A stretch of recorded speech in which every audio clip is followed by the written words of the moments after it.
बुला लीजिए, बाकी के लोग कहाँ हैं? कहाँ रह गए हैं बाकी के लोग? बबलू जी, बुलाइए ना साथियों को।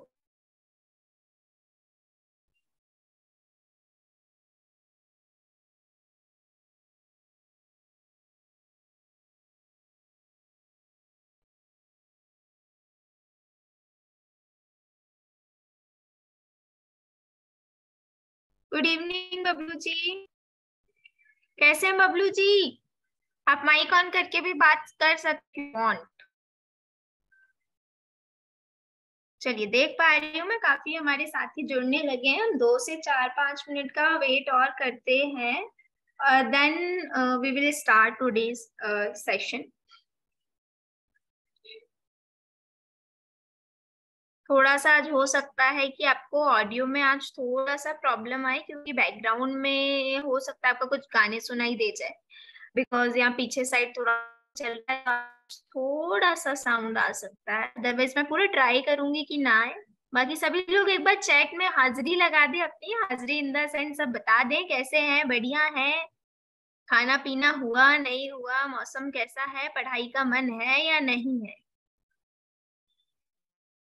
किसी को नींद तो नहीं आ रही है ना? लोकेश जी, क्या हो गया, बहुत हंस रहे हैं आज आप। बढ़िया है सब। अच्छा, सबके कैमरे ऑन करवा देते हैं, एक काम करते हैं सभी कैमराज ऑन करवा देते हैं। बबलू जी तो कभी अपना कैमरा ओपन नहीं करते हैं। चलिए, संतोष जी ने कैमरा ऑन कर लिया हमारी बात को सुनते हुए।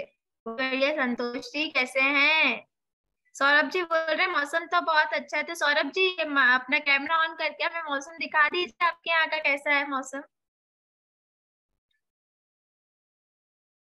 चलिए, आज तो बबलू जी ने कैमरा ऑन कर ही लिया है, तालियां हो जाए इसी बात पे।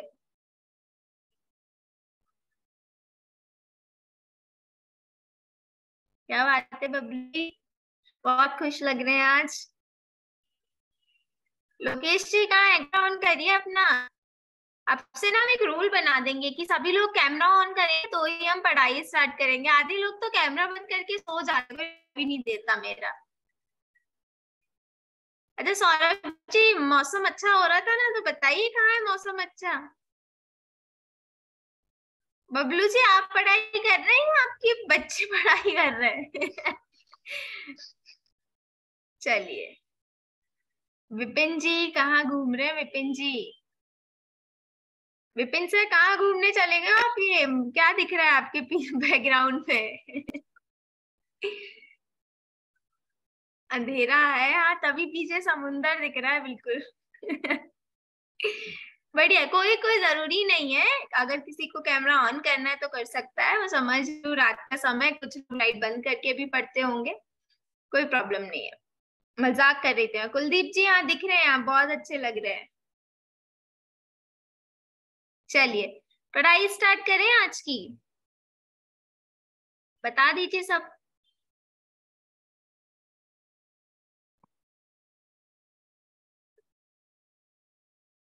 पढ़ना है तो स्टार्ट करें। आज का जैसे कि आपका पहले सेशन भी जो था काफी अच्छा था, उसी सीरीज में आज हम और आगे पढ़ने वाले हैं इसमें। ठीक है, तो स्टार्ट कर रहे हैं। अब हम ज्यादा वेट नहीं करेंगे, हो गया ऑलमोस्ट सभी लोग। बबलू जी, आप पढ़ाई कर लीजिए, आपका बच्चा नहीं तो कल से बैंक जाना स्टार्ट कर देगा। पुष्पेंद्र जी कैसे हैं? पुष्पेंद्र खरे जी, पुष्पेंद्र जी की वीडियो देख के लग रहा है पुष्पेंद्र जी यूट्यूबर है, बैंक में नहीं है, यूट्यूब चलाता है शायद। विपिन जी, ओरिजिनलिटी आ गई आपकी? बैकग्राउंड कहाँ गया समुंदर वाला? चलिए, अविनाश, गुड इवनिंग। अब हम स्टार्ट कर रहे हैं। कैमरा अगर किसी को ऑन करना है तो कर सकते हैं, नहीं करना है नहीं करिए, कोई प्रॉब्लम नहीं है। मनोज जी, आपका फेस नहीं दिख रहा मुझे, आपकी उंगली दिख रही है कैमरे के ऊपर।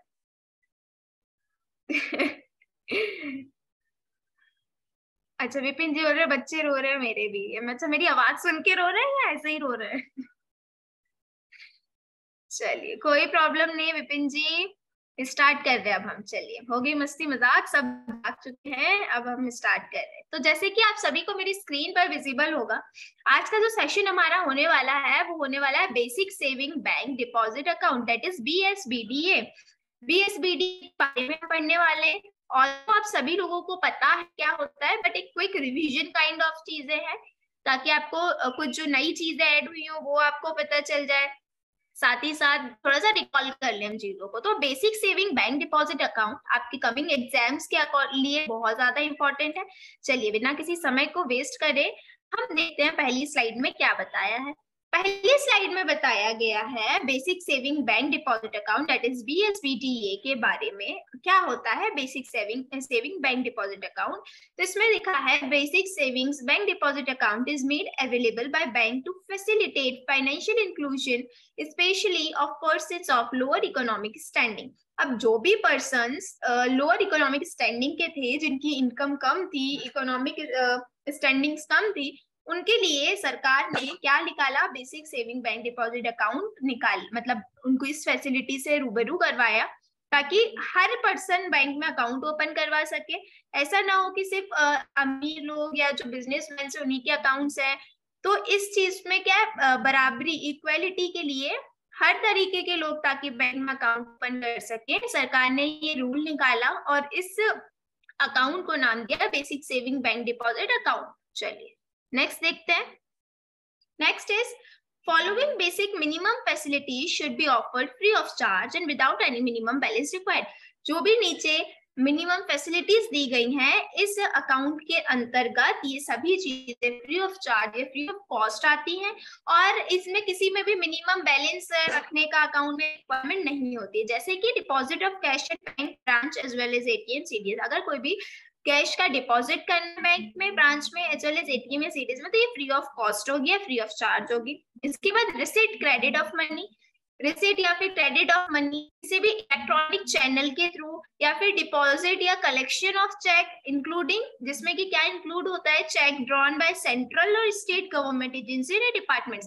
तो इनमें से कुछ भी काम हो तो ये क्या होगा? कस्टमर के लिए फ्री ऑफ चार्ज होगा, या फिर इनमें से किसी को भी ऐसा जरूरी नहीं है कि मिनिमम बैलेंस इतना होना चाहिए, मैक्सिमम इतना होना चाहिए, ऐसा कुछ भी नहीं है। ठीक है, तो आई होप ये क्लियर है आपको।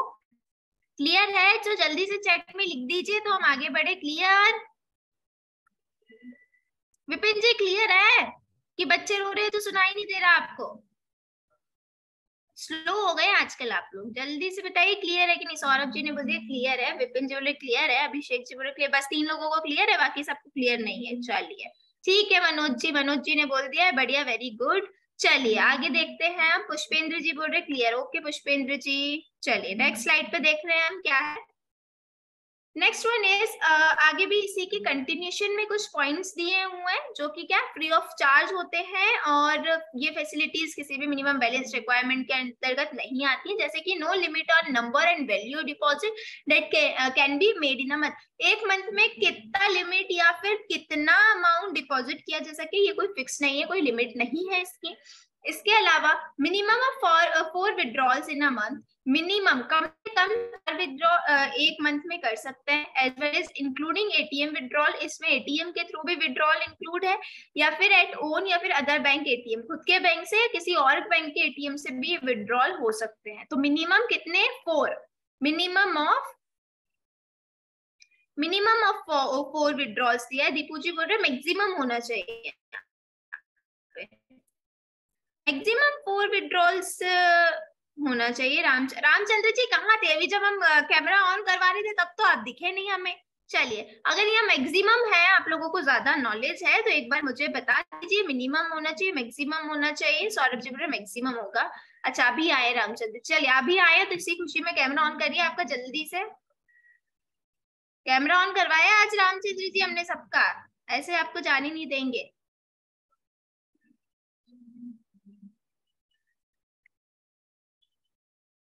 गजेंद्र जी सो मत जाना पढ़ते पढ़ते, नहीं तो नींद लग जाए, सपने में आ रही है सारी चीजें आपके। देवेंद्र जी क्या बात है, देवेंद्र जी ऐसे लग रहे हैं आप बैंक में या फौज में है जैसे। चलिए रामचंद्र जी भी आ गए आज तो। कैमरा ऑन करके बिल्कुल खुशी खुशी झलक रही है रामचंद्र जी के चेहरे से। ऐसे ही हम सबको खुश रहना है बिल्कुल। और जितेंद्र जी सो नहीं जाना, मुझे डर लग रहा है पढ़ते पढ़ते सो ना जाओ। चलिए,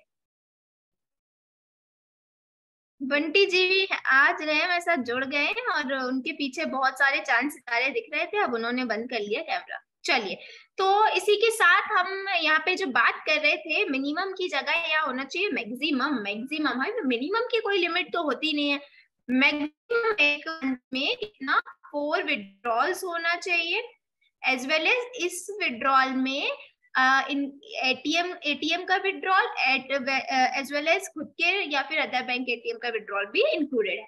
इसके अलावा एटीएम कार्ड और एटीएम कम डेबिट कार्ड के बारे में बोला गया है। चलिए एक बार रिकॉल कर लेते हैं, अभी बहुत सारे हमारे पास जुड़े। तो जल्दी से हम देख रहे हैं, हम आज का जो पढ़ाई कर रहे हैं वो कर रहे हैं basic savings bank deposit account के बारे में।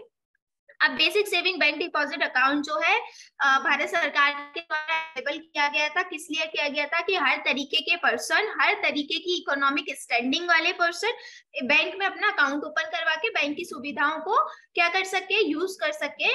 तो इस पे हमने अभी पढ़ा था कि कुछ ऐसे फैसिलिटीज जो कि बैंक के द्वारा फ्री ऑफ चार्ज दी जाती है कस्टमर्स को, अगर वो basic saving deposit account open करवाते हैं या फिर without any minimum balance requirement के दी जाती है।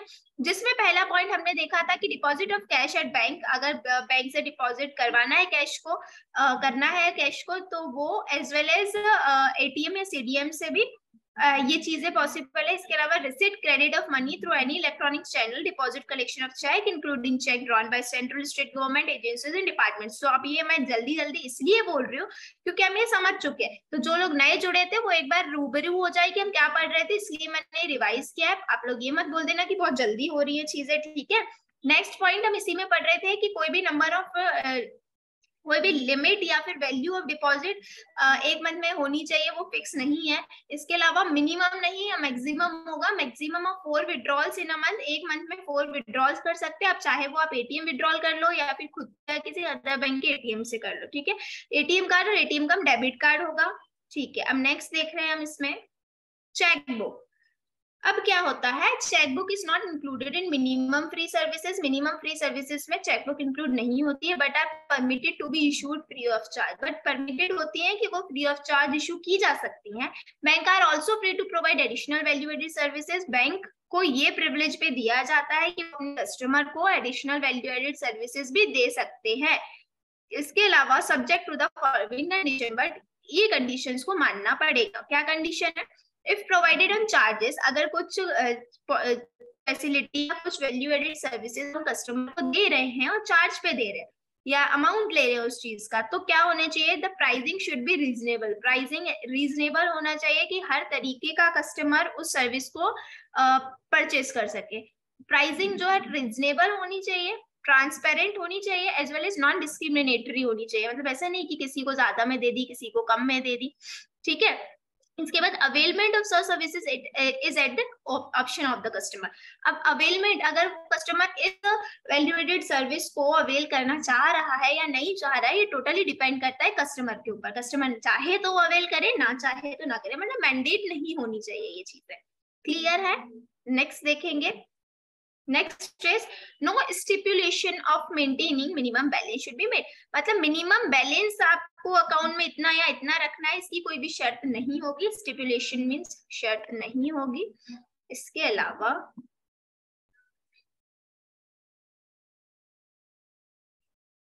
accounts with additional services at additional cost will not be considered as BSBD account। अगर एक बार किसी भी अकाउंट होल्डर ने एडिशनल सर्विसेज परचेज करनी है या फिर एडिशनल कॉस्ट देकर वो सर्विसेज को परचेज किया है, तो वो अकाउंट BSBD के अंतर्गत काउंट नहीं होगा।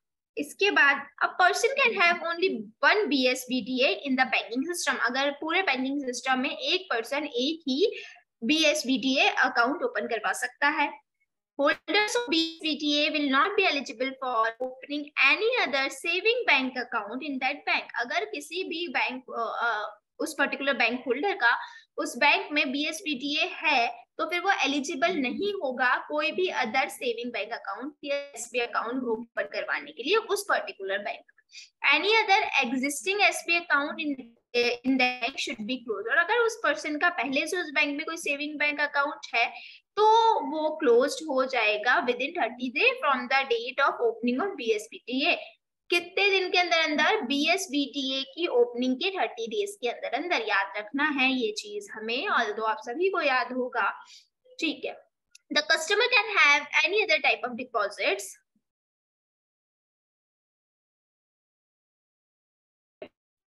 ये यहाँ पे हमारी खत्म हो गई है कहानी BSBTA की, basic saving bank deposit account. इसमें हमने पढ़ लिया क्या चीजें फ्री में मिलनी चाहिए, मिनिमम फैसिलिटीज क्या होनी चाहिए, मिनिमम बैलेंस रिक्वायरमेंट कितना होना चाहिए, होना भी चाहिए या ना होना चाहिए। इसके बाद चेक बुक इंक्लूड होती है या नहीं होती है मिनिमम फ्री सर्विसेज में, ये हमने देखा, जिसमें कि चेक बुक इंक्लूड नहीं होती है बट परमिट की जा सकती है फ्री ऑफ चार्ज। इसके अलावा बैंक कुछ एडिशनल सर्विसेज दे सकता है, वैल्यू एडेड सर्विसेज कस्टमर को दे सकता है, और अगर वो चार्ज कुछ पे कर रहा है तो प्राइसिंग रीजनेबल, ट्रांसपेरेंट या नॉन डिस्क्रिमिनेटरी होनी चाहिए। अवेलमेंट से डिपेंड करती है कस्टमर के option, like as a customer's option, customer चाहे तो अवेल करे, ना चाहे ना करे।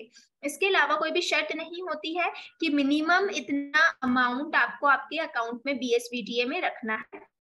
इसके अलावा अगर कोई भी अकाउंट होल्डर ने एडिशनल सर्विसेज परचेस कर ली है एडिशनल कॉस्ट पर, तो फिर वो BSBTA अकाउंट नहीं कहलाएगा। इसके बाद अगर कोई पर्सन BSBTA अकाउंट खुलवाता है किसी भी बैंक में, तो वो किसी भी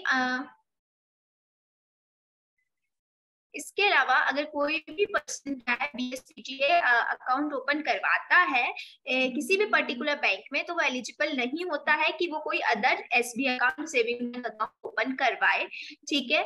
इसके अलावा एक पर्सन उस पर्टिकुलर बैंक में या पूरे बैंकिंग सिस्टम में एक ही BSBTA अकाउंट ओपन करवा सकता है। इसके अलावा अगर उस पर्टिकुलर कस्टमर, उस पर्टिकुलर पर्सन का कोई पहले से SB अकाउंट है उस बैंक में, तो वो सारे SB अकाउंट्स बंद हो जाएंगे। कब तक बंद हो जाएंगे? जब उसने जिस डेट पर उसने BSBTA को ओपन करवाया है उसी डेट से 30 डेज के अंदर अंदर, ठीक है। क्लियर है? क्लियर है सभी को? अभी हमारे साथ जुड़े हुए हैं कुछ लोगों ने हर्षिता मैम का सेशन भी देखा होगा, ऑफ कोर्स। कुछ हो सकता है जिन्होंने मिस कर दिया हो, तो मैं आपको बता देती हूँ, हर्षिता मैम ने आज जो सेशन लिया है वो current account and saving account की जो ऑपरेशनल गाइडलाइंस होती है उनके ऊपर लिया है। तो अगर आप लोगों ने कुछ मिस कर दिया तो आप वो चेक कर सकते हैं। और अभी इधर जो हम पढ़ाई कर रहे हैं वो BSBTA और FDR और RD अकाउंट के ऑपरेशनल गाइडलाइंस के ऊपर पढ़ाई कर रहे हैं, ठीक है। तो आज का जो पूरा सीरीज है वो हमारे यही चीजों के रिलेटेड है, एक दूसरे से रिलेटेड है, लाइक अकाउंट से रिलेटेड है कि करेंट अकाउंट, सेविंग अकाउंट। इसके बाद अभी हमने BSBTA पढ़ा, अब आगे हम FDR और RD अकाउंट पढ़ने वाले हैं। तो अगर कुछ लोगों ने मिस कर दिया है तो वो तो आपको पता है कैसे देखना होता है रिकॉर्डेड लेक्चर्स, तो एक बार प्लीज दीजिएगा, that will be helpful for you. चलिए नेक्स्ट हम देख रहे हैं। अच्छा इसके पहले हम एक और चीज पूछना चाह रहे थे आप सभी से कि आप में से कितने पार्टिसिपेंट्स जिन्होंने अटेंड किया था जो अमृत सर ने लाइव सेशन लिया था मोबाइल ऐप के थ्रू। तो आप में से कितने पार्टिसिपेंट्स ज्वाइन हुए थे, एक बार मुझे बता सकते हैं कि मोबाइल ऐप के थ्रू जो लाइव सेशन हुआ था अमृत सर का, उसमें कितने लोग जुड़े थे? जल्दी से बता दीजिए। अगर आप में से कोई जुड़ा था तो चैट में लिख दीजिए, नहीं जुड़ा था तो नो लिख दीजिए, ताकि हमें एक आइडिया हो जाए कि आप में से किस किस ने आज मोबाइल ऐप पर जाकर जो है सेशन ज्वाइन किया है। अच्छा सभी लोग नो बोल रहे हैं, आप में से किसी ने भी ज्वाइन किया था? अच्छा राहुल जी ने कुछ टाइम के लिए किया था। चलिए रामचंद्र जी ने ज्वाइन किया था। रामचंद्र जी ने किया था, कैसा था सेशन वहां पर? किसी तरीके की कोई डिफिकल्टी? और आप सभी लोगों ने जिन्होंने ज्वाइन नहीं किया था, मैं थोड़ा सा का समय ले रही हूँ, बट मैं जान सकती हूँ कि क्या डिफिकल्टीज थी या क्या प्रॉब्लम थी जिनके कारण आप ज्वाइन नहीं कर पाए? विपिन जी बोल रहे हैं ऐप से ज्वाइन नहीं हो रहा था, क्या प्रॉब्लम आ रही थी विपिन जी? निखिल जी बोले BUPB की क्लास नहीं थी, ठीक है विपिन निखिल जी कोई प्रॉब्लम नहीं है। बट जिन लोगों का सेशन था और वो ज्वाइन नहीं कर पाए क्या डिफिकल्टी थी, थोड़ा सा बताते हैं देर के लिए किए थे मैम, पर SSGB का सेशन था तो फिर क्विट कर दिया। ओके सौरभ जी। जिन जिनको ने भी ज्वाइन किया था, मैं उनका जान सकती हूँ कि कैसा एक्सपीरियंस था आप लोगों का? अच्छा लगा वहां पर ज्वाइन होके? ऑप्शन नहीं आ रहा था ऐप में, ज्वाइन नहीं हो रहा था। बबलू जी भी सेम हेयर बोल रहे हैं। ओके, मतलब कुछ आप लोगों को प्रॉब्लम आ रही थी ज्वाइन करने में। अभिषेक जी को प्रोसेस ऑफ ज्वाइनिंग जानना है, और सौरभ जी ने ज्वाइन किया था और वो ये बोल रहे हैं कि सही था मैम, जूम से तो अच्छा ही लगा। ठीक है Saurabh ji, thank you so much आपका एक्सपीरियंस शेयर करने के लिए। Process of joining not understand, बहुत सारे लोग ऐसे हैं जिन्हें प्रोसेस ऑफ ज्वाइनिंग नहीं समझ आया, ठीक है। एज वेल एज कुछ लोग पासवर्ड या फिर स्टोर शो नहीं हो रहा कहीं, अच्छा ऐसा कहना है। ठीक है, 2 मिनट का मुझे वक्त दीजिए।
हाँ जी। तो कुछ लोग थे जिन्होंने हर्षिता मैम का सेशन से ज्वाइन किया होगा। हर्षिता मैम ने आज स्क्रीन पर सभी को बताया था कि कैसे ज्वाइन करना है सेशंस, जो कि लाइव होंगे ऐप पर। तो अगर आप लोग में से किसी ने ज्वाइन किया है तो वो तो पता चल ही गया होगा कि कैसे करना है। ज्वाइन इजी वे में हो रहा था ऐप में, बट बफरिंग ज्यादा हो रही थी। अच्छा ठीक है रामचंद्र जी, बाकी ऐसा है कि अभी वर्किंग में है वो चीजें, as well as Harshita ma'am ने स्क्रीन पर समझाया हुआ है। तो आपका जो प्रीवियस लेक्चर था वो जो रिकॉर्डेड हुआ है, तो आपके ऐप में जाएंगे आप तो लॉगिन एरिया में आपको वो मिल जाएगा वीडियो। उसी वीडियो में ये वाली प्रोसेस भी, जो बैंक मतलब हमारा जो ऐप है उसमें लाइव सेशंस की process, how to join it, और सारा चीजें बताई हुई है। तो आप एक बार विजिट करके चेक कर लीजिएगा। और जूम से भी ज्यादा इजी है वो, एक बार आप उसके यूज थ्रू हो जाएंगे तो आपको जूम से ज्यादा अच्छा लगेगा। और बहुत आसान है उसे यूज करना। और आने वाले कुछ दिनों में हो सकता है कि 2 से 3 दिनों के अंदर अंदर हम जूम की क्लासेस बिल्कुल बंद करके और सिर्फ मोबाइल बैंकिंग, जो मोबाइल ऐप है हमारा, उसी के थ्रू स्टार्ट कर दे सेशंस, लाइव सेशंस। तो आप सभी से रिक्वेस्ट है कि एक बार आप जब भी थोड़ा फ्री रहें सेशन के बाद, तो एक बार वो वीडियो देखकर और लॉगिन करने का ट्राई करिएगा। फिर भी ना हो तो अगला सेशन जो है विजय सर का होने वाला है, तो आपको उसकी भी अभी थोड़ी देर में लिंक मिल जाएगी। तो उस सेशन में अगर कुछ आपको डाउट लगता है या नहीं हो पाए लॉगिन, तो सर से एक बार कंसल्ट कर लीजिएगा। ठीक है दीपक जी, अभी वही मैं आपको बता रही हूँ, अगर ऐसा कुछ प्रॉब्लम आ रहा है तो नेक्स्ट सेशन जो है सर का, विजय सर आपको ज्यादा से क्लियर कर देंगे कैसे क्या करना है चीजें। बाकी तो वीडियो मैंने बताया, हर्षिता मैम ने स्क्रीन पर बताया ही था, वो भी एक बार आप चेक कर लीजिएगा, ठीक है। और इसके बाद सभी लोगों को जुड़ना है सर के सेशन में, आरआरबी एक्ट के रिगार्डिंग आज सर लेने वाले सेशन, बहुत इंपॉर्टेंट है आप सभी के लिए, तो जुड़ जाइएगा। उसकी लिंक आपको सेपरेट मिलेगी, दूसरी लिंक रहेगी, थोड़ी देर में आपको रिसीव हो जाएगी। चलिए तो अब हम आगे चलते हैं हमारे आज के सेशन में। नेक्स्ट है हमारा फिक्स्ड डिपॉजिट। फिक्स्ड डिपॉजिट के बारे में हम पढ़ने वाले हैं, ऑल्दो आप सभी लोगों को पता है फिक्स्ड डिपॉजिट क्या होता है, फिर भी हम एक बार देख लेते हैं। These are the deposits of specified sum of money placed with the bank for a specific period. These are the deposit. Fixed deposit क्या होती है? डिपॉजिट होती है स्पेसिफाइड सम ऑफ मनी की, कोई भी अमाउंट है उसका स्पेसिफाइड सम, कहाँ होते हैं वो? किसी भी बैंक में हम रख देते हैं उस अमाउंट को, या प्लेस कर देते हैं किसी भी एक पीरियड, किसी भी एक टाइम पीरियड के लिए। For example fix deposit of ₹1000 या 10,000 लिखा हुआ था यहाँ पे, एक फिक्स डिपॉजिट है 10,000 की, वो प्लेस्ड की गई है 36 मंथ के लिए, ठीक है। तो फिक्स डिपॉजिट में एक्सेप्टेड फॉर डेज, मंथ के लिए भी एक्सेप्ट की जाती है, मंथ के लिए भी, या फिर ईयर ऑफ और देयर कॉम्बिनेशन, या फिर ईयर या फिर डे, मंथ और ईयर के कॉम्बिनेशन में भी फिक्स डिपॉजिट एक्सेप्ट की जाती है, और ये टोटली डिपेंड करता है कस्टमर की रिक्वेस्ट के ऊपर। The minimum period of The minimum period for a fixed deposit at present is 7 days. Minimum period होता है 7 दिन का, मैक्सिमम पीरियड होता है नॉर्मली 120 मंथ का, ठीक है, याद रखेंगे। मिनिमम पीरियड होता है एफडी का 7 डेज का, मैक्सिमम पीरियड होता है 120 मंथ का।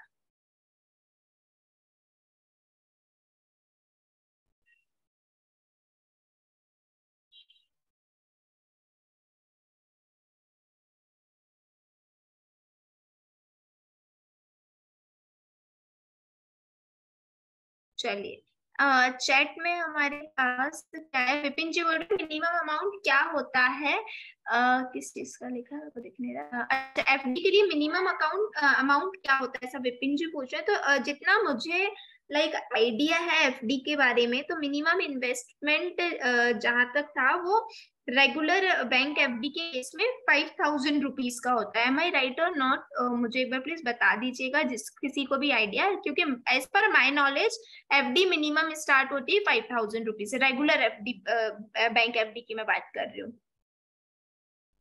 5,000 मेरे ख्याल से है, ठीक है। वो भी आगे दिया हुआ है, एक बार हम देख लेते हैं। लोग कम होते जा रहे हैं क्या? अच्छा नहीं लग रहा है? चलिए विपिन जी देख लेते हैं, बाकी तो 5,000 है, 5,000 मिनिमम अमाउंट होता है, ठीक है। अब डेज की बात बता दिया मैंने आपको। फिक्स्ड डिपॉजिट जो है मिनिमम पीरियड 7 मंथ होता है, और मैक्सिमम पीरियड 120 मंथ होता है, 7 डेज, सॉरी ना। नेक्स्ट है इसमें FD. Fix deposit can be accepted for any amount. Fix deposit accept किसी भी अमाउंट के लिए किया जा सकता है। Fix deposit of ₹2 crore and above in case of scheduled commercial bank other than RRBs and small finance bank, and those of ₹15 lakh and above in case of RRBs have been categorized as bulk deposit by RBI. तो fix deposit can be accepted for any amount, ठीक है। विपिन जी अभी आप पूछ रहे थे, किसी भी अमाउंट के लिए फिक्स डिपॉजिट एक्सेप्ट किया जा सकता है। फिक्स डिपॉजिट अगर 2 करोड़ का या उससे अबव का है, तो इस केस में क्या किया जाता है? विपिन जी बोल रहे हैं यस मैम, अच्छा ठीक है। 2 करोड़ या उसके ऊपर का फिक्स डिपॉजिट है, तो उसके क्या किया जाता है? शेड्यूल्ड कमर्शियल बैंक्स आरआरबी को छोड़कर, या फिर स्मॉल फाइनेंस बैंक करते हैं। इसके अलावा अगर 15 लाख या उससे ऊपर का कोई एफडी का केस है, तो आरआरबी ने कैटेगराइज किया है इस एफडी को as bulk deposit by RBI. अच्छा, दीपू जी बोल रहे हैं minimum 1,000 and then multiple of 100, maximum की कोई लिमिट नहीं है। जैसे कि मैं आपको बता ही रही हूँ, फिक्स डिपॉजिट 2 करोड़ तक का भी बताया, उससे ऊपर का भी बताया। तो इसमें क्या होता है? शेड्यूल्ड कमर्शियल बैंक को किया जाता है, आरआरबी को छोड़ के कोई भी होगा, या फिर स्मॉल फाइनेंस बैंक। और इसके अलावा अगर 15 लाख या उससे ऊपर का होता है, तो आरआरबी ने इसे कैटेगराइज किया है एज बल्क डिपॉजिट, और किसके द्वारा? आरबीआई के द्वारा, ठीक है। नेक्स्ट देखेंगे। Fixed deposit, bank should issue term deposit receipt indicating they are in full details. Bank को इस केस में क्या करना होगा, इश्यू करना होगा टर्म डिपॉजिट रिसीट को, जिसमें लिखा होगा जिसमें कि फुल डिटेल्स जैसे कि नाम, डिपॉजिटर का नाम, इसके अलावा यूनिक अकाउंट, उसका जो अकाउंट नंबर होगा, इसके बाद जितना अमाउंट उसने डिपॉजिट किया है वो अमाउंट कब मैच्योर होगा, मतलब एफडी कब मैच्योर होगी, इसके बाद किस डेट को की गई है, डिपॉजिट है, ड्यू डेट क्या है, इसके बाद रेट ऑफ इंटरेस्ट क्या लग रहा है उस एफडी पर, वेदर नॉमिनेशन रजिस्टर, अगर कोई नॉमिनेशन रजिस्टर है तो वो कौन है और है या नहीं, ये सारी चीजें उस रिसिप्ट पे इंडिकेट होनी चाहिए। इसके अलावा term deposit should be freely transferable, term deposit क्या होता है, फ्रीली ट्रांसफर कर सकते हैं हम from one office to of bank to other, एक बैंक के एक ऑफिस से दूसरे बैंक में टर्म डिपॉजिट क्या हो सकता है, ट्रांसफर हो सकता है। नेक्स्ट देखेंगे, these deposits are repayable to the customer, renewable as per the instruction of the customer given in the fixed deposit account opening form on expiry of the period for which the deposit is made. These deposits are repayable. ये जो deposit होते हैं कैसे होते हैं, repayable होते हैं।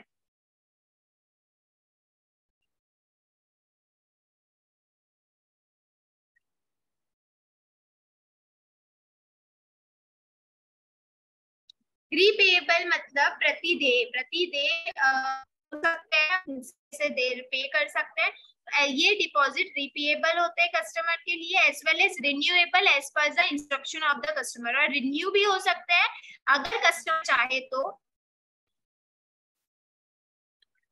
अच्छा ठीक है सीएल राव जी, एक सेकेंड मैं देख लेती हूँ, बट होस्ट जो है विजय सर है, मैं विजय सर को बोल देती हूँ अगर वेटिंग रूम में है कोई तो, एक सेकेंड।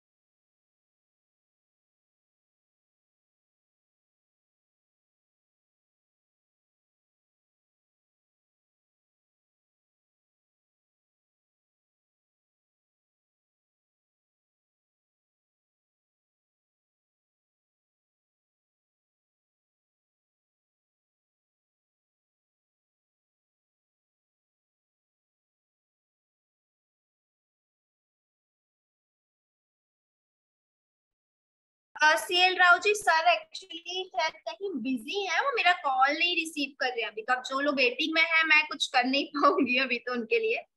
चलिए अभी हम फिक्स डिपॉजिट, होस्ट मैं खुद नहीं हूं ना, मैं आपको कैसे बना सकती हूँ, यही तो प्रॉब्लम है।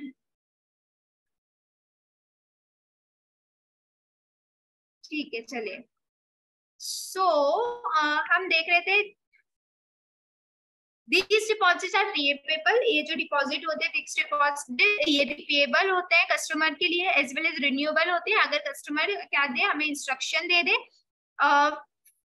अगर कब देगा वो, जब फिक्स डिपॉजिट अकाउंट का जब ओपनिंग फॉर्म वो फिल करता है, या फिर on expiry of the period for which deposit is made, और जिस टाइम पीरियड के लिए डिपॉजिट जो है किया गया था उस टाइम पीरियड की एक्सपायरी पे where such instructions are not obtained, और जहां पर ऐसे कुछ भी इंस्ट्रक्शन ऑब्टेन नहीं होते हैं, intimation of maturity date must be send well in advance, और अगर रीपे नहीं हो रहा है या रिन्यू नहीं हो रही है वो एफडी और एक्सपायरी आ गई है उसकी, तो इस केस में क्या होता है, इंटीमेशन किया जाता है मैच्योरिटी डेट क्या, और सेंड किया जाता है कस्टमर को, though as a goodwill gesture it may send in other cases true.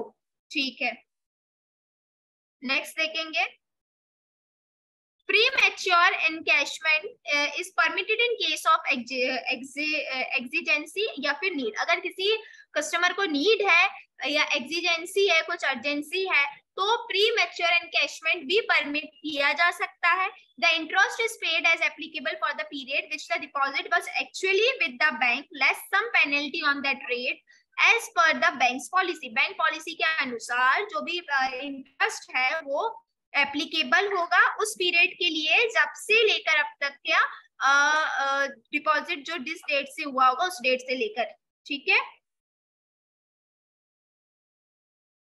ठीक है। तो प्री मैच्योर एनकैशमेंट भी परमिट किया जा सकता है कस्टमर को, अगर उसे अर्जेंसी है या फिर कोई एक्जिजेंसी है, नीड है। इस पे जो इंटरेस्ट होगा वो एप्लीकेबल होगा किस पीरियड के लिए, जब डिपॉजिट एक्चुअली में बैंक में बनाया होगा, मतलब एक्चुअली में बैंक को किया होगा, बैंक के साथ किया होगा, less some penalty on the rate, और उस रेट पे सम पेनल्टी भी हो सकता है as per the bank policy, जो भी बैंक पॉलिसी है उसके अकॉर्डिंग। नेक्स्ट है bank shall can offer TDS. Bank क्या कर सकते हैं, ऑफर टीडीएस भी कर सकते हैं without pre mature withdrawal option. Pre mature withdrawal option के बिना भी टीडीएस ऑफर कर सकता है, provided that the TDS of individual, अगर किसी भी इंडिविजुअल या फिर सिंगली और ज्वाइंट भी है तो टीडीएस जो प्रोवाइड किया जा सकता है वो 15 लाख या फिर उससे कम का किया जा सकता है। Must have premature withdrawal facility for 15 lakh, याद रखना है, for 15 lakh and below must have premature withdrawal facility. ठीक है, तो टीडीएस भी हो सकता है, मतलब टीडीएस दिया जा सकता है, बैंक की तरफ से ऑफर किया जा सकता है प्री मैच्योर विड्रॉल ऑप्शन के बिना भी, और प्रोवाइड किया जा सकता है इंडिविजुअल को कितना, for 15 lakh and below must have pre mature withdrawal facility. Next madam ये टीडीएस नहीं सर, टीडीएस लिखा हुआ है, टर्म डिपॉजिट्स। उसी का मैं आपको पढ़ के बता रही हूँ, वो एस स्मॉल है, टर्म डिपॉजिट्स टीडीएस, वही मैं बता रही थी आपको। नहीं, टीडीएस तो टैक्स डिडक्शन एट सोर्स मतलब होता है ना, टीडीएस टीडीएस ज्यादा सही रहेगा मैम। ओके, ठीक है, ठीक है। तो टीडीएस आप समझ ले, टीडीएस ना उसको बोलते हुए कंफ्यूजन हो रहा था इसमें ना थोड़ा। ओके ओके विपिन जी, कोई प्रॉब्लम नहीं है। तो टीडीएस की जगह आप उसको टीडीएस बोल सकते हैं, टर्म डिपॉजिट्स है वो, एस इसमें स्मॉल में लिखा हुआ है जैसे कि हमें दिख रहा है, फिर भी कोई प्रॉब्लम नहीं है, टीडीएस बोल लेते हैं हम इसको। आगे चलते हैं, टर्म डिपॉजिट अब आई गया, यहाँ पर हम टीडीएस पढ़ रहे थे, टीडीएस, तो यहाँ पे टीडीएस से बोल रहे थे इसको, term deposit of joint holders. अब अगर किसी भी जॉइंट होल्डर्स का टर्म डिपॉजिट है तो उसमें क्या दिया है, at the request of all the joint account holders, जितने भी जॉइंट अकाउंट होल्डर है उनकी रिक्वेस्ट पर, मे अलाउ एडिशन और deletion of name of joint account holders if the circumstances so warrant or allow an individual depositor to add the name of another person as a joint account holder। अब क्या होता है, हर समय मान के चलिए दो लोगों ने जॉइंट अकाउंट मिलकर एक ओपन करवाया, बट उनके बीच उस थोड़े टाइम के बाद कुछ संबंध या कुछ रीजन कारण वो साथ में नहीं है, या उन लोग को अपने अकाउंट्स अलग करने, तो क्या होता है इसमें, रिक्वेस्ट अगर दोनों तरफ से या जॉइंट अकाउंट के जो होल्डर्स है उनकी तरफ से रिक्वेस्ट की जाए तो क्या होता है, अलाउ कर सकते हैं किसी भी न्यू जॉइंट अकाउंट का नेम ऐड करने के लिए, या फिर जो एग्जिस्टिंग जॉइंट अकाउंट में जो पर्सन है उसका नाम, एक का नाम डिलीट करने के लिए। ठीक है, और एक इंडिविजुअल डिपॉजिटर को अलाउ कर सकते हैं कि वो किसी भी अनदर पर्सन का नेम ऐड कर सकता है अपने as a joint account holder. ठीक है, नेक्स्ट देखते हैं, द अमाउंट और duration of the original deposit should not change. जो भी अमाउंट या ड्यूरेशन है इसका ओरिजिनल डिपॉजिट का वो चेंज नहीं होगा।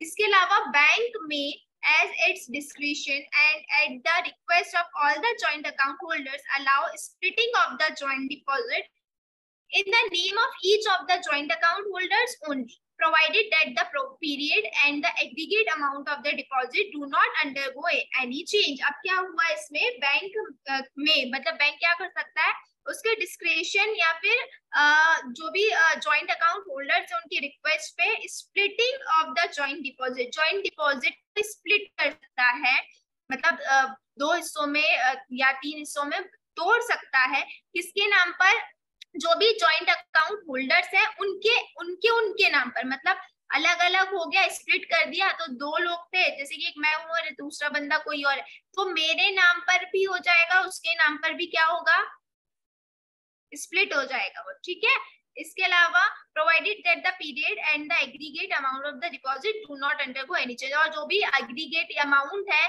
या पीरियड है वो कुछ चेंज नहीं होगा। नेक्स्ट है loan against term deposit, loan अगर दे रहे हैं किसके अगेंस्ट में, टर्म डिपॉजिट, तो क्या होगा, लोन अगेंस्ट टर्म डिपॉजिट या टीडीज, टीडीएस नहीं TDs, loans against TDs may be given to the customers on surrender of duty discharge, duty discharge TD received with a letter of line. ठीक है, loan against टीडीज में be given, टीडीज के against में loan दिया जा सकता है कस्टमर को on surrender of duly discharge, जो भी डिस्चार्ज ड्यूली डिस्चार्ज है उसके सरेंडर पर TD receipt with a letter of line, और एक लेटर ऑफ लाइन और टीडी रिसिप्ट मतलब टर्म डिपॉजिट की रिसिप्ट के साथ। इसके अलावा the permissible loan amount is determined after margin of से 5% to 20% on the principal amount और on the value along with accrued interest in case of reinvestment deposits. The permissible loan amount, जो भी permissible loan amount है वो किस margin पे की जा सकती है, 5% से 20%, किस पर, प्रिंसिपल अमाउंट या फिर जो वैल्यू है इंटरेस्ट के साथ, उस वैल्यू या फिर जो प्रिंसिपल मेन है प्रिंसिपल के मार्जिन कितना, 5% से 20% तक मार्जिन पर परमिसिबल लोन अमाउंट को डिटरमाइन किया जा सकता है। इसके अलावा interest rate on the loan is at certain percentage over the rate paid on the TD as per the policy of the bank. Interest rate on the loan, जो भी interest rate होगा उस लोन पर certain percentage over the rate period on the TD, जो भी term deposit पे rate period लिखा होगा उसके अकॉर्डिंग परसेंटेज होगा किसका, इंटरेस्ट रेट का, as per the policy of, जो भी फिर बैंक की पॉलिसी हो इस अकॉर्डिंग। ठीक है, इसके अलावा है इफ टीडी इज फोरक्लोज्ड, अब अगर कोई टर्म डिपॉजिट को क्या कर देता है, फोरक्लोज कर देता है, तो the loan is first recover from the proceeds of the deposit, जो भी डिपॉजिट हुआ उससे पहले लोन रिकवर होगा, उसके बाद the interest rate on loan will be revised based on the applicable interest rate. अब उसके बाद क्या, उसने फोरक्लोज किया है तो जो इंटरेस्ट रेट होगा उस लोन पर वो क्या होगा, रिवाइज होगा, किसके बेसिस पर होगा, एप्लीकेबल इंटरेस्ट रेट के बेसिस पर होगा, वो भी कब से कब तक, as on the date of deposit, जो भी डिपॉजिट की डेट होगी, for the period for which the deposit remain, और जिस तारीख तक, जिस तारीख को डिपॉजिट हुआ है, ठीक है, उसकी डेट, उससे लेकर जिस डेट पर डिपॉजिट जो है रिमेन हो, बचा था जिस तब तक था, उस डेट तक जितना भी इंटरेस्ट होगा उस हिसाब से with the bank minus the penal interest, और इसमें से जो पेनल इंटरेस्ट है उसको क्या करेगा, बैंक माइनस कर देगा। ये किस केस में बात हो रही है, फोरक्लोज के केस में बात हो रही है, अगर कोई टीडी को फोरक्लोज कर देता है। इसके अलावा आरडी, आरडी के बारे में अब हम देख रहे हैं कि रिकरिंग डिपॉजिट क्या होती है, रिकरिंग डिपॉजिट। इसके पहले हम एक चीज क्लियर कर लेते हैं, एफडी सबको क्लियर है, एफडी में कोई डाउट, एफडी में कोई डाउट है किसी को? विपिन जी बोल रहे नो, बस विपिन जी को कोई डाउट नहीं है, बाकी सबको है, क्लियर है, क्लियर है, नो मैम। वैसे आप सभी को ये सारी चीजें पता है, मुझे पता है, बट फिर भी आज हम यही सीरीज पढ़ रहे हैं। ठीक है, इतने से लोग रिप्लाई कर रहे हैं, एक्टिव नहीं है आज कोई भी, कैमरे ऑन करवाने पड़ेंगे सभी के, लग रहा है फिर से। रामचंद्र जी ने तो आज बंद ही नहीं किया कैमरा, आज बिल्कुल ऑन रखा है उन्होंने। राजेश जी, कैसे हैं राजेश जी? नमस्कार मैडम जी, आप बहुत अच्छा पढ़ाते हैं और ज्ञान इतना बांटते हैं कि ये हम आपका दिली शुक्रिया अदा करते हैं। हमें फिर भी पेपर हमारे हो चुके हैं, फिर भी हम आपके साथ हैं। बहुत बहुत बधाई हो, ऐसे ही आगे बढ़ते रहिए Rajesh ji. Thank you madam जी। जी आप जेईबी की तैयारी करा रहे हैं? जी, अपकमिंग एग्जाम जो है आपके सभी के लिए इम्पोर्टेंट है, वैसे तो ये तो भी प्रमोशनल एग्जाम्स है। जेईबी तो नहीं करा रहे ये?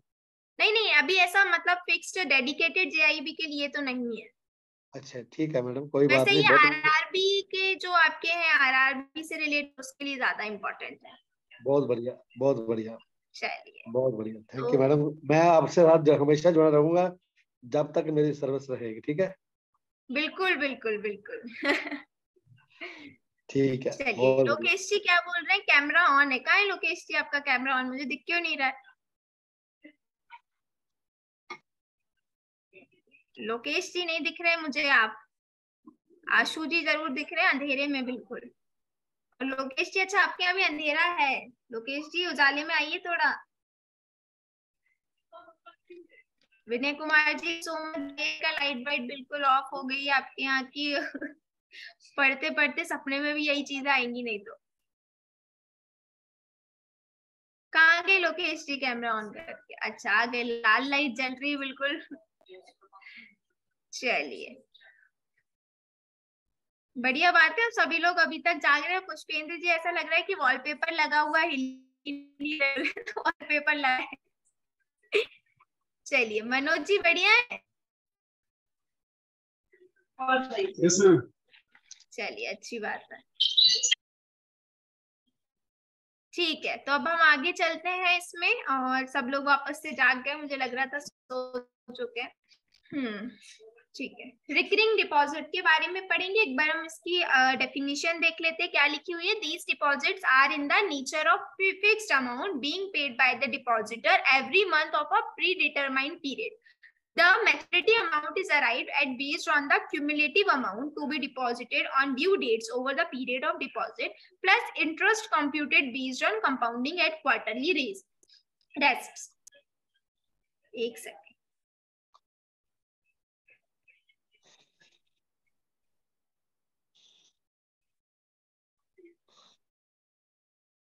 मैडम इनको ये भी बताइए, प्लेंटी भी लगती है इसको अगर हम पैसा नहीं जमा कराते ना टाइमली, तो इस आरडी में प्लेंटी भी लगती है। 100 रुपया पर डे, 100 रुपये पर 1 rupees per day per month. अच्छा ठीक है, तो आप सभी लोगों ने सुन लिया है, पेनल्टी भी लगती है। सर ने बताया अभी हमें, बहुत बहुत धन्यवाद सर बताने के लिए। थैंक यू मैडम, जो पता है बता रहे हैं।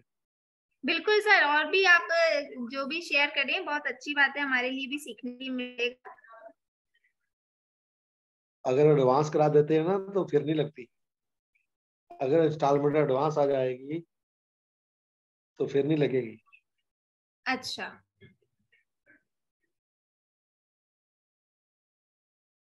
मान लो किसी ने बंदे ने 100 रुपए की आरडी पर मंथ करवाई है,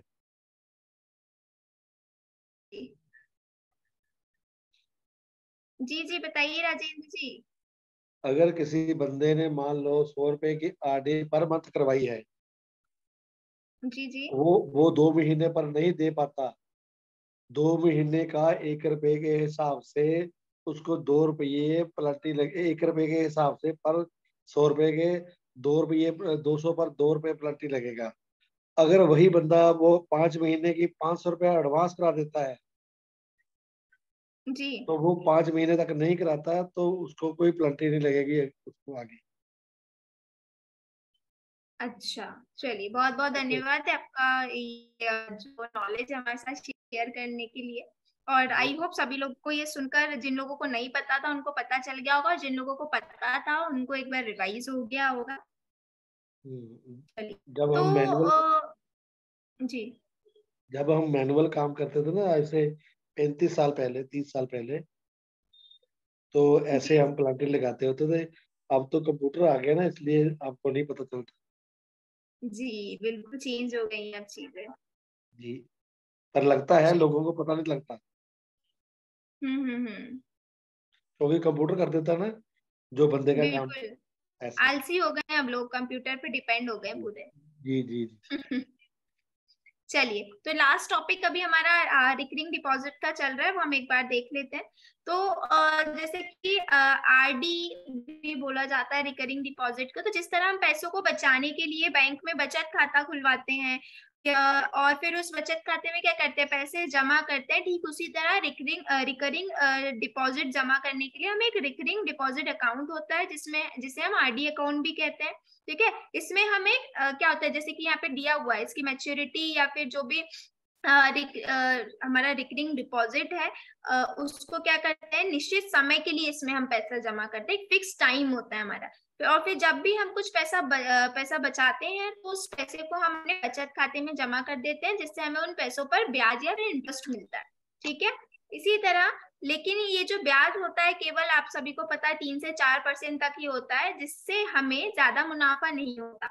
अब ऐसी स्थिति में हम या तो बचत खाते में पैसा जमा रहने देते हैं, या फिर बचत खाते से पैसे निकाल कर क्या करते हैं, एफडी करवा लेते हैं। ठीक है, इसके अलावा क्या होता है, एफडी करवाना बहुत ही फायदेमंद होता है, क्योंकि इस पर हमें बचत खाते से ज्यादा, सेविंग अकाउंट से ज्यादा क्या होता है, ब्याज मिलता है। लेकिन एक एफडी करवाने के लिए हमारे पास क्या होता है, निश्चित रकम होना बहुत जरूरी है, क्योंकि बिना निश्चित या फिर फिक्स्ड अमाउंट के हम एफडी नहीं करवा सकते। देखा जाए तो क्या होता है, आम लोगों के पास निश्चित पैसा नहीं होता, और कुछ लोग नौकरी पेशे के होते हैं, या कुछ लोग ऐसे होते हैं जिन्हें रोजाना ही या डेली बेसिस पे उनकी क्या होती है, इनकम होती है। ऐसी स्थिति लोग फिक्स्ड डिपॉजिट के लिए पैसे बचत खाते में जमा करते हैं, जब तक क्या होता है, रकम उनकी पूरी नहीं हो जाती है। तो रिकरिंग डिपॉजिट एक मंथली कह लो, या फिर जैसे कि इसमें दिया क्वार्टरली डिपॉजिट सिस्टम होता है, जिसकी मदद से कोई कस्टमर पैसों को एक अकाउंट में सेव करता है। इस तरह के डिपॉजिट को हम रिकरिंग डिपॉजिट कहते हैं। इसके अलावा इस रिकरिंग डिपॉजिट को करने के लिए हमें एक रिकरिंग डिपॉजिट अकाउंट भी खुलवाना होता है, ताकि हम उसमें रिकरिंग डिपॉजिट की मदद से पैसा जमा कर सकें। ठीक है, अब क्या होता है, इसमें नेक्स्ट हम आगे देख लेते हैं। वही है जैसे कि अभी सर भी हमें बता रहे थे, if the periodical instalment are not paid regularly on due dates, जैसे कि अभी हमें सर ने ये चीजें क्लियर कर ही दी हैं। अगर एक सेकेंड,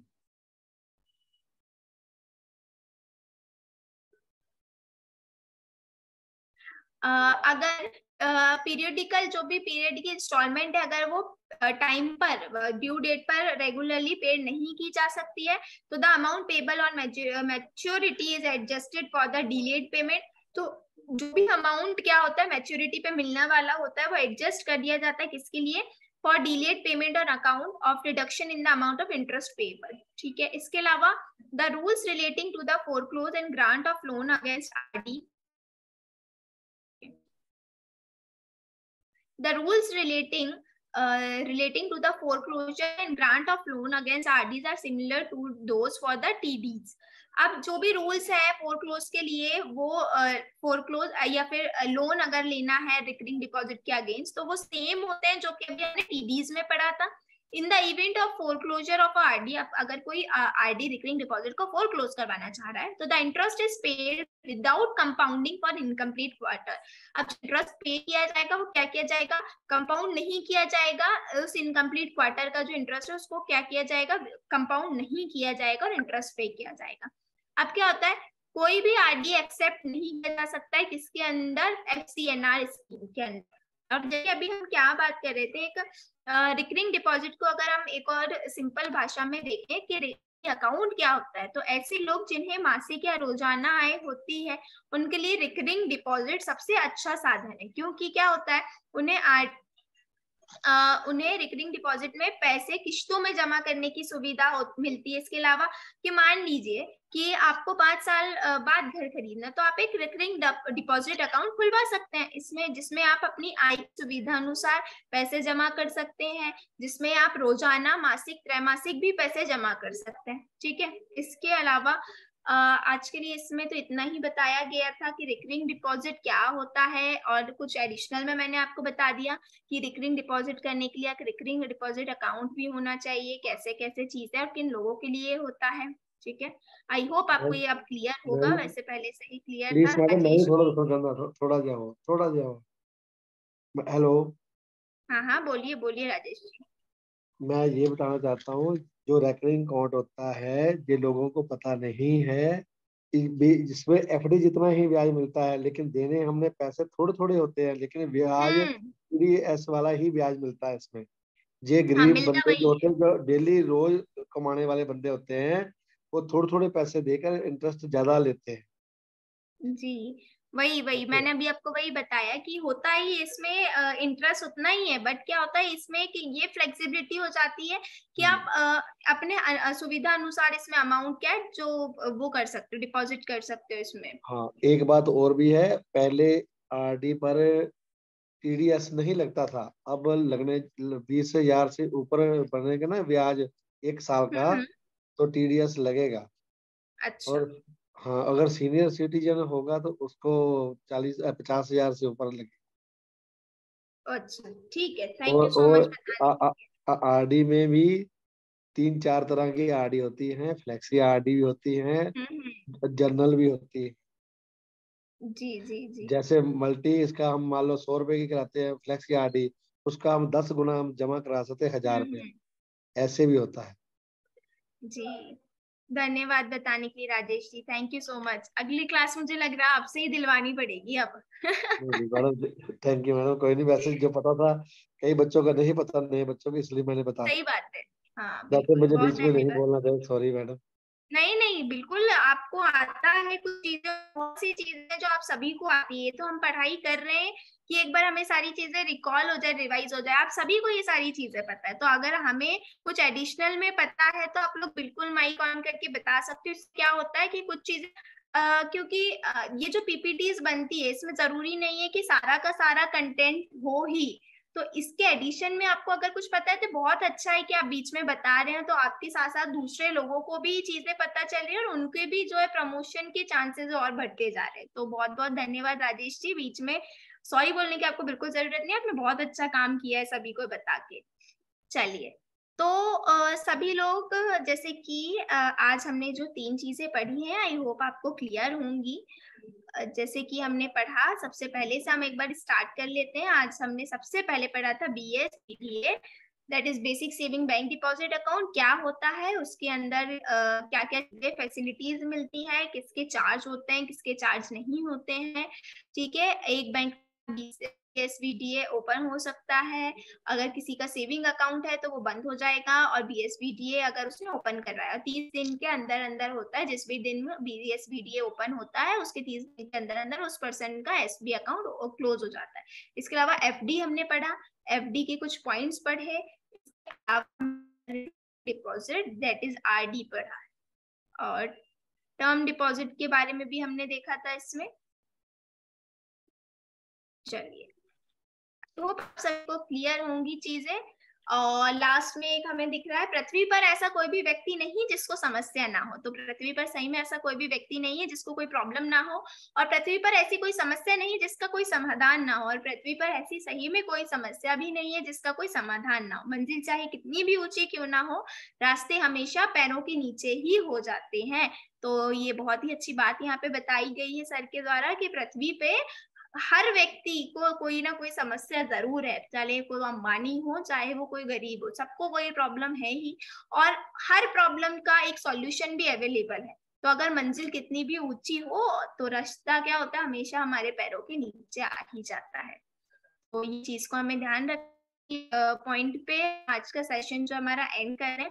आप सभी लोग से रिक्वेस्ट है, जल्दी से चैट में बता दीजिए सेशन कैसा लगा आपको, कुछ भूल चूक हुई हो तो उसको थोड़ा सा कर दीजिएगा। आप लोग सब ज्यादा बहुत ज्यादा नॉलेज है आपके पास, और आप लोग को अगर कुछ बीच बीच में लगता है तो आप मुझे गाइड भी करते हैं, तो उसके लिए भी थैंक यू। बाकी सब एक बार सेशन में बता दीजिए कैसा लगा, अच्छा था या नहीं, कुछ गलती थी तो वो भी बता दीजिए ताकि हम नेक्स्ट सेशन में से सुधार के आ सके। ठीक है, बाकी सभी लोग एक बार जाते जाते अपना कैमरा ऑन कर लेंगे तो मजा आ जाएगा सभी को। ठीक है, और इस सेशन के बाद आपको क्या करना है, 10 मिनट का ब्रेक लेना है, और उसके बाद क्या होगा, 10 मिनट के ब्रेक के बाद आपको एक लिंक मिल जाएगा।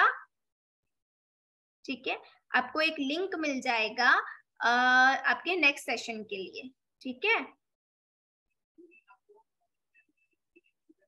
तो नेक्स्ट सेशन आपका जो है विजय सर लेने वाले हैं, तो आप सभी लोगों को ज्यादा से ज्यादा क्वांटिटी में जुड़ना है और सर का सेशन एंजॉय करना है।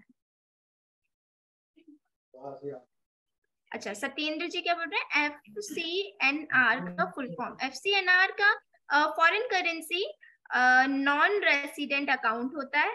ठीक है, FC का फॉरेन करेंसी, NR का non resident, foreign currency non resident account.